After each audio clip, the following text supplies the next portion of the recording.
نحمده ونصلي ونسلم على رسوله الكريم أما بعد فأعوذ بالله من الشيطان الرجيم بسم الله الرحمن الرحيم قال الله تبارك وتعالى في شأن حبيبه إن الله وملائكته يصلون على النبي يا أيها الذين آمنوا صلوا عليه وسلموا تسليما بآواز بلند درود پاک پڑھ لیجیے اللہم صلی علی سیدنا ومولانا محمد وعلى آل سیدنا ومولانا محمد بعدد كل شيء معلوم لك۔ حضرت سیدنا عبداللہ بن مسعود رضی اللہ تعالی عنہ سے روایت ہے کہ حضور نبی کریم رؤوف الرحیم صلی اللہ تعالی علیہ وآلہ وسلم نے ارشاد فرمایا، اللہ تعالیٰ نے مجھ سے پہلے جس نبی کو بھی اس کی امت میں مبعوث فرمایا، اس امت میں سے ایسے حواری یعنی مددگار اور رفیق ہوئے جو اس نبی علیہ السلام کے طریقے پر عمل کرتے اور اس کے حکم کی اتباع کرتے۔ پھر ان کے بعد کچھ لوگ ایسے آئے جو ایسی بات کہتے جس پر خود عمل نہ کرتے اور ایسے کام کرتے جن کا انہیں حکم نہیں دیا گیا۔ بس جس شخص نے ان کے ساتھ ہاتھ سے جہاد کیا وہ مومن ہے، جس نے ان کے ساتھ زبان سے جہاد کیا وہ بھی مومن ہے، اور جس نے ان کے ساتھ دل سے جہاد کیا وہ بھی مومن ہے، اور اس سے نیچے رائی کے دانے کے برابر بھی ایمان نہیں۔ اس حدیث پاک میں امر بالمعروف اور نہی عن المنکر کے 3 طریقے بیان کیے گئے ہیں، یعنی نیکی کی دعوت دینے اور برائی سے منع کرنے کے 3 طریقوں کو بیان کیا گیا ہے، اور اسے جہاد کے ساتھ موسوم کیا گیا، اور اس کے عامل کو، اس عمل کرنے والے کو مومن فرمایا گیا، جو ہاتھ سے جہاد کرے، زبان سے جہاد کرے، دل سے جہاد کرے۔ ایک تو اس عمل کو جہاد قرار دیا گیا، اور دوسرا اس کے عامل کو مومن قرار دیا گیا۔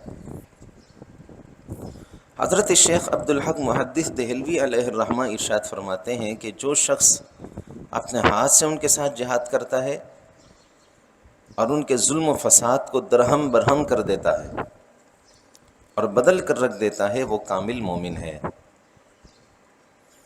اور جو اپنی زبان کے ساتھ ان سے جہاد کرتا ہے، زبان کے ساتھ جہاد یہ ہے کہ انہیں منع کرتا اور ان کو برا بھلا کہتا ہے اور زبان سے ان کو نصیحت کرتا ہے، تو فرمایا وہ بھی مومن ہے، ایمان کامل سے اسے بھی حصہ ملے گا۔ اور جو شخص اپنے دل سے ان کے ساتھ جہاد کرتا ہے، دل کے ساتھ جہاد یہ ہے کہ دل سے ان کو برا سمجھنا، برا ماننا، برا جاننا، اور ان کے افعال و حالات کے مشاہدے سے غم اور الم کا اظہار کرنا اور اضطراب اور بے چینی کی کیفیت کا بندے کے دل میں محسوس ہونا، یہ ہے دل کے ساتھ جہاد کرنا۔ فرمایا جو یہ کام بھی کرے وہ بھی مومن ہے۔ تو 3 درجے ہو گئے۔ فرماتے ہیں تیسرا جو درجہ ہے، یہ جو تیسرے درجے کا مومن ہے یہ سب سے نچلے درجے کا مومن ہے، اور اس کے نیچے جو ہے وہ اگر کوئی ہے تو وہ اس کے دل میں رائی کے دانے کے برابر بھی ایمان نہیں ہے، یعنی یہی سب سے آخری حصہ ہے، اور یہ جو حصہ یہ رائی کے دانے کے برابر ایمان کے مطابق ہے۔ اور ایک دوسری روایت میں سرکار دو جہاں صلی اللہ تعالی علیہ وآلہ وسلم نے ارشاد فرمایا، جس کا خلاصہ یہ ہے کہ یہ ایمان کا سب سے نچلا درجہ ہے۔ کون سا سب سے نچلا درجہ ہے؟ کہ دل میں کسی برے عمل کو برا سمجھنا، برا جاننا، اور دل میں اضطراب اور بے چینی کی کیفیت کا محسوس ہونا۔ اضطراب اور بے چینی کی کیفیت کا محسوس کس طرح ہوتی ہے کہ آپ کے سامنے کوئی برا عمل کر رہا ہو، آپ کے سامنے کوئی ایسا عمل کر رہا ہو جو خلاف شرع ہے، اور آپ زبان سے بھی نہیں روک سکتے، ہاتھ سے بھی نہیں روک سکتے، تو آپ کم از کم دل میں ایک بے چینی اور اس کے حوالے سے جو اضطراب کی کیفیت ہے اور رنج اور غم کا مظاہرہ ہے وہ کریں۔ کہ آپ کے سامنے کوئی شخص خدا نخواستہ شراب پی رہا ہو اور اتنا مضبوط ہے کہ آپ اس کو ہاتھ سے نہیں روک سکتے، زبان سے اگر آپ نے کیا تو آپ کو نقصان کا اندیشہ ہے۔ پچھلے درس میں ہم نے آپ کے سامنے اس بات کو بیان کر دیا تھا کہ کہاں کہاں آپ نے روکنا ہے، اور کون سا ایسا مقام ہے جہاں جان کا خوف ہو اور اس بات کا خدشہ ہو کہ سامنے سے اگر تکلیف پہنچے گی، یہ صبر نہیں کر سکے گا، تو اس مقام پر نہیں بولنا، بلکہ وہاں پر صبر کا اظہار کرنا ہے، اور وہاں پر یہ آخری والا حصہ ہے۔ حضرت مفتی احمد قاسم نعیمی رحمۃ اللہ تعالیٰ علیہ ارشاد فرماتے ہیں، بدعقیدہ اور بدعمل لوگوں کی اصلاح کی 3 جماعتیں ہیں، یعنی 3 طرح کے لوگ ہیں کہ جو بدعقیدہ اور بدعمل لوگوں کی اصلاح کریں۔ نمبر 1، حکام۔ حکام سے مراد وہ جو صاحبان اقتدار ہیں، بیوروکریٹس ہیں، یہ سب حکام میں شامل ہیں۔ حکام طاقت سے مجرموں کو سزائیں دیں، طاقت کے ساتھ، کیونکہ اللہ تعالیٰ نے انہیں منصب عطا فرمایا، اور اس منصب کا حق یہ ہے کہ اگر کوئی جرم کرے، کوئی مجرم ہے، تو اس کو اس کی جرم کی سزا دی جائے۔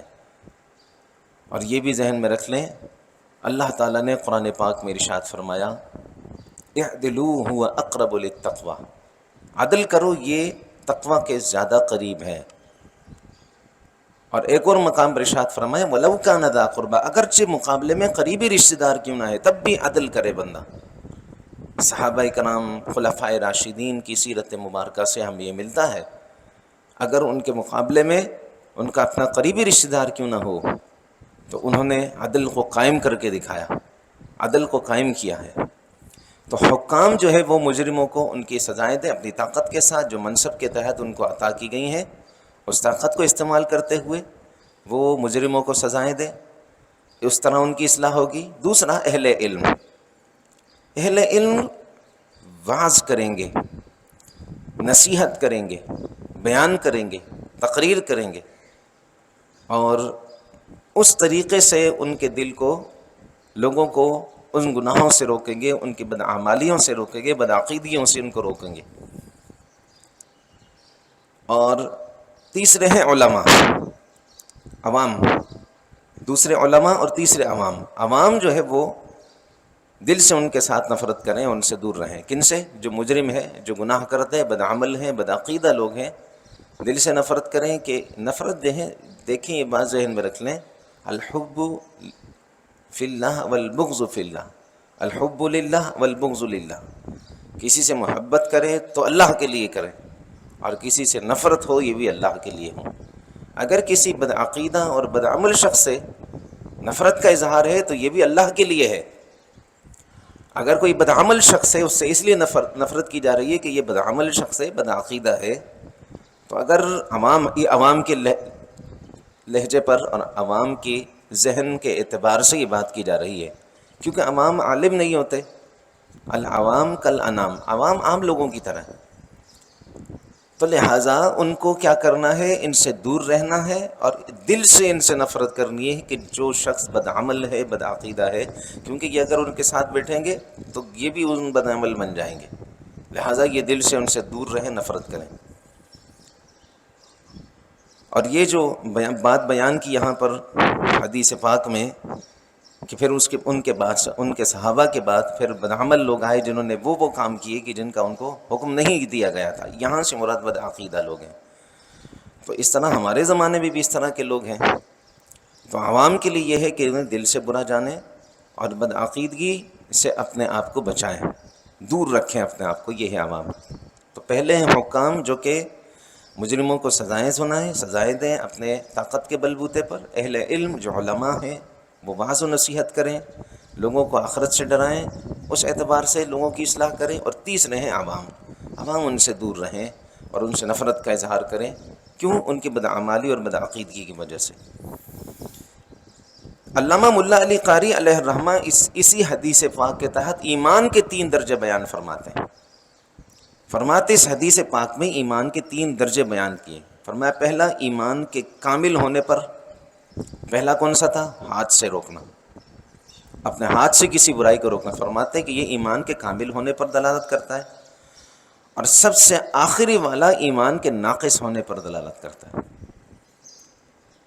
اور فرماتے ہیں ایمان کے یہی 3 درجے ہیں، اگر کوئی شخص ان تینوں درجوں میں سے کسی بھی درجے پر نہ ہو، یعنی ہاتھ سے بھی نہیں روک سکتا، زبان سے بھی نہیں روک سکتا، دل میں بھی برا نہیں جان رہا، کسی بھی درجے پر نہیں ہے، تو فرماتے وہ دائرہ ایمان سے نکل گیا۔ اب کسی بھی درجے پر نہیں ہے تو اس کے دل میں تو پھر رائی کے دانے کے برابر بھی ایمان نہ ہوا نا. سب سے نچلا درجہ رائی کے دانے کے برابر ہے. اب وہ بھی نہیں ہے تو پھر اس کا مطلب یہ ہوا کہ اس کے دل میں رائی کے دانے کے برابر بھی ایمان نہیں ہے. تو وہ جب نکل جائے گا تو اب یہ ان لوگوں میں شامل ہو جائے گا کہ جو اللہ کی حرام کردہ اشیاء کو حلال جانتے ہیں. ان میں شامل ہوگا جس کے دل میں ایمان رائی کے دانے کے برابر نہیں. اور یہی اعتقاد کے اندر باطل طور پر چیزیں شامل ہوتی ہیں. اسی طریقے سے بدعقیدگی پھیلتی ہے. اسی طریقے سے بندہ بدعمالیوں کے اندر گرتا چلا جاتا ہے. جب ایمان دل سے نکل جاتا ہے نا پھر احساس گناہ چلا جاتا ہے. ایک ہوتا ہے گناہ کا احساس ہونا، احساس کے ساتھ پھر شرمندگی آتی ہے، پھر انسان اللہ کی بارگاہ میں اشک ندامت بہاتا ہے. کب؟ جب اسے احساس ہے. لیکن جب رائی کے دانے کے برابر بھی ایمان نہیں، یعنی بندہ دل کے اندر بھی اسے برا نہیں سمجھ رہا، تو پھر وہ اس کے دل سے نکل گیا اور وہ دائرہ ایمان سے نکل گیا، خارج ہو گیا. اور کن میں شامل ہو گیا؟ ان میں شامل ہو گیا جو اللہ کی حلال کردہ اشیاء کو حرام سمجھتے ہیں، اللہ کی حرام کو اپنے اوپر حلال سمجھتے ہیں. حضرت مفسر شہیر محدث کبیر مفتی احمد رضا خان صاحب نعیمی رحمۃ اللہ علیہ فرماتے ہیں کہ حدیث پاک میں ضعیف ایمان کو رائی کے دانے کے ساتھ مثال جو دی گئی ہے، یہ کیفیت بیان کی گئی ہے، نہ کہ مقدار بیان کی گئی. کیونکہ ایمان باعتبار مقدار کم نہیں ہوتا، ٹھیک ہے؟ مقدار کی حیثیت نہیں ہے ایمان کی کہ آپ دیکھیں رائی کا دانہ ہے، رائی کا دانہ بہت چھوٹا سا ہے، یہ مقدار کی حیثیت رکھتا ہے. فرماتے یہاں پر کیفیت بیان کی گئی ہے.